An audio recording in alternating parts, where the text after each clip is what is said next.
Topic of the night. It's about Candace Owens and Harvey Weinstein. I'll play the clip. Way that there may have been someone who wanted your company, because to me there's just overwhelming evidence that you were set up here. It looks to me like a modern day hit. I don't know who you upset, I don't know what they were after, but it just looks to me like a rigged system and they took you out. To me it looks like it was just a show trial and the outcome was already determined before you even stepped into that courtroom. I do think that you stepped on somebody's toes. Like there's somebody's toes that you stepped on that you may not have been aware of when you were in Hollywood, because you had a lot of power. You had a lot of power. I can't say who. Why not? Why can't you say who? What do you have to Because lose? because I'm not sure that I'm right. Then you say, And I think. Maybe. I really want to push you on this point, Harvey, because I think it's very significant. I mean, you had the greatest movies that were in Hollywood. You had a lot of power. And I'm wondering if there was anybody in Hollywood that you may have been fighting with at that time, that just anything that could have been going on. Because I think there's something bigger happening here. There wasn't a fight per se, but the establishment, I would not say, was my friends. Right. And what is the establishment in Hollywood? It's normally the big studios, but I can't say that they were part of this. Right. No, I'm just wondering, like, who in the end, who owns all those movies now? Who owns your catalog? What happened to your company? We sold the catalog to a company called Be-In, which is owned by the Qatari government, and we sold the other part of the library to a company called Spyglass and Lantern, which is owned by the Saudi Arabian government.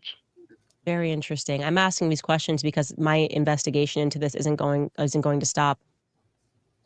So pretty much, the right wing lit her on fire for this interview.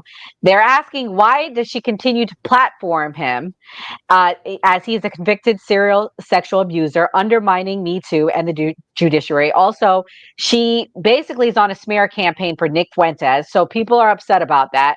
And they're like, well, why are you so close with him? Also, they dragged her because, as you can see, she's asking questions about who owned his businesses. And he's saying Qatari and places like that.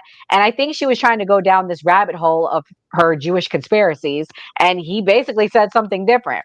Gray, what do you think about the interview and her working with him? I think Candace Owens is trying to make content she knows is going to get a lot of views. I mean, she went with Nick Fuentes and asked him about the interracial relationships, knowing what he was going to say. And then she just tried to trick Harvey Weinstein into some anti-Semitic stuff. So she's just trying to get views. She's doing what's best for her business. But I'm pretty sure it's going to be some type of conspiracies with this.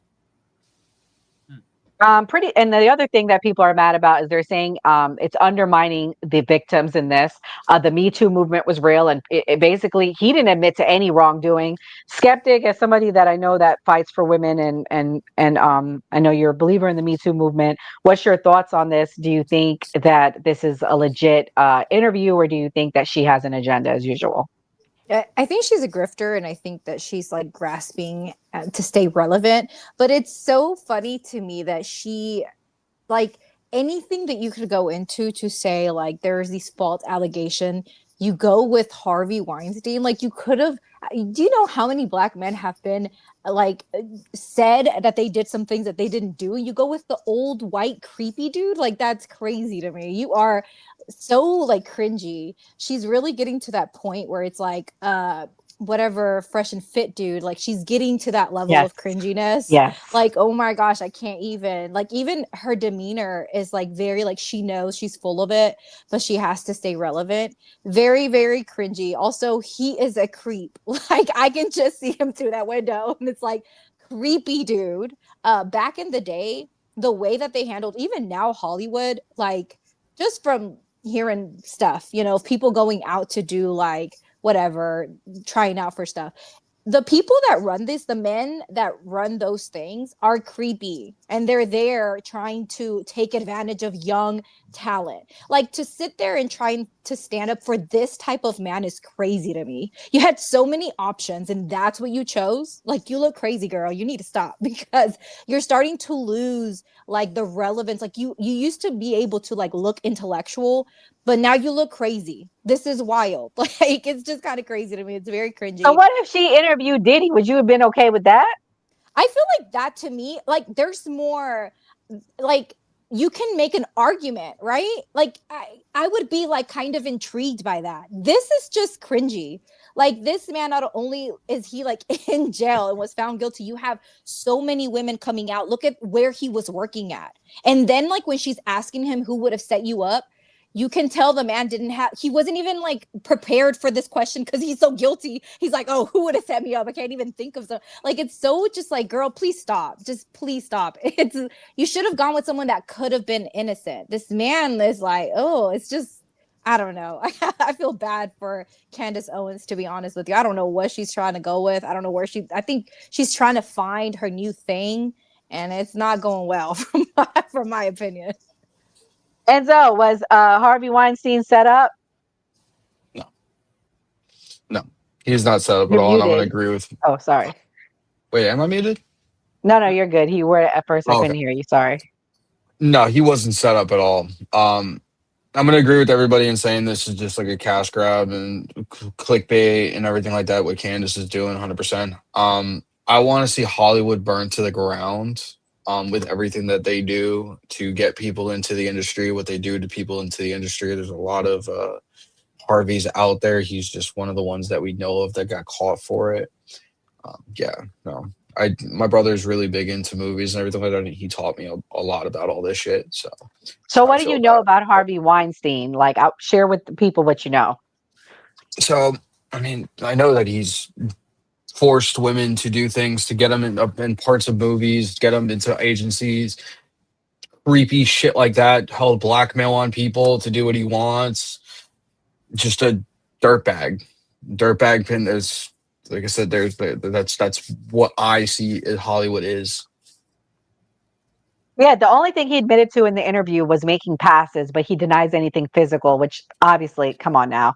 Kamal, was he set up? Hell no, his beanhead ass wasn't set up. I didn't even know that was Harvey Weinstein in that interview. I was like, who is this motherfucker? Look like he 3 days away from croaking. I'm like, damn. And then my thing, Candace Owens, she trying to set bruh up. She was like, hey, can you tell us? He like, no, I don't remember. I'm like, yeah, he don't remember. He ain't trying to get killed in there. The hell? She was like, you can come on. You don't remember? You can't tell us nothing. He was like, I mean, there's some people in Hollywood, but I mean, I'm like, Candace Owens out here trying to get bruh out of here. God damn. But I will say this though.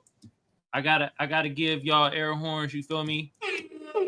Because what I've been saying for the longest, Candace Owens been grifting. Just like Myron Gaines. I've been saying she been grifting. She's a grift. And you know what's interesting, Kamal? When we went to the Turning Point, you helped. Shout out to Kamal. He helped us facilitate that.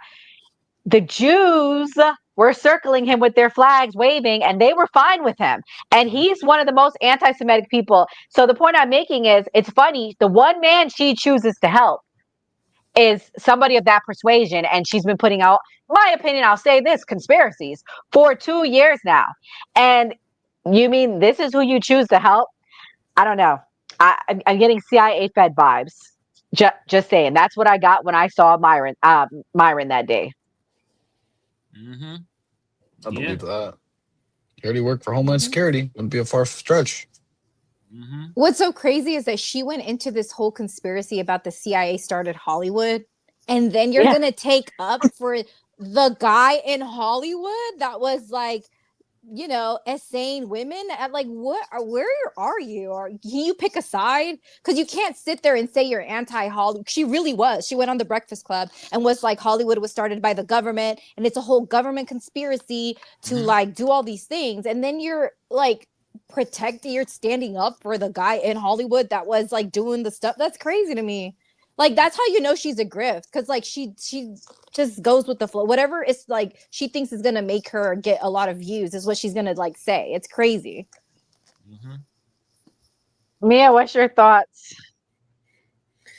I mean, it's just cringy. I mean, he's gross, he's fat, he's creepy, he has a deformed nether regions, allegedly, according to court transcripts. It's just super weird. I mean, why are we even talking about this man? If he died tomorrow, nobody's going to cry for him because he's a piece of crap. She could have picked so many other more interesting piece of craps that we actually want to hear about, and she just picked him. I mean, it definitely is a grift. She's obviously, she needs views on her content. She needs streams on her website. Obviously, this is why she did it. It's just ridiculous. It's a waste of her journalistic skills that she has, because she's not a half bad journalist. I mean, she could have done so much more stuff. I guess it pains me that somebody who actually is a half decent journalist would waste it on him. He's disgusting. He's disgusting. Why are we giving this man relevancy? He's a monster. Gray, did you go yet? I forgot. I'm sorry. Yeah, I went. Oh, okay. All right, we're gonna move on to the next person, creep of the week. I mean, man of the week, Shannon Sharp. Let's play the clip. And I want to say it's been a long time coming, ESPN letting him go, because I remember this time last year when we started the podcast, that nasty clip of him came out having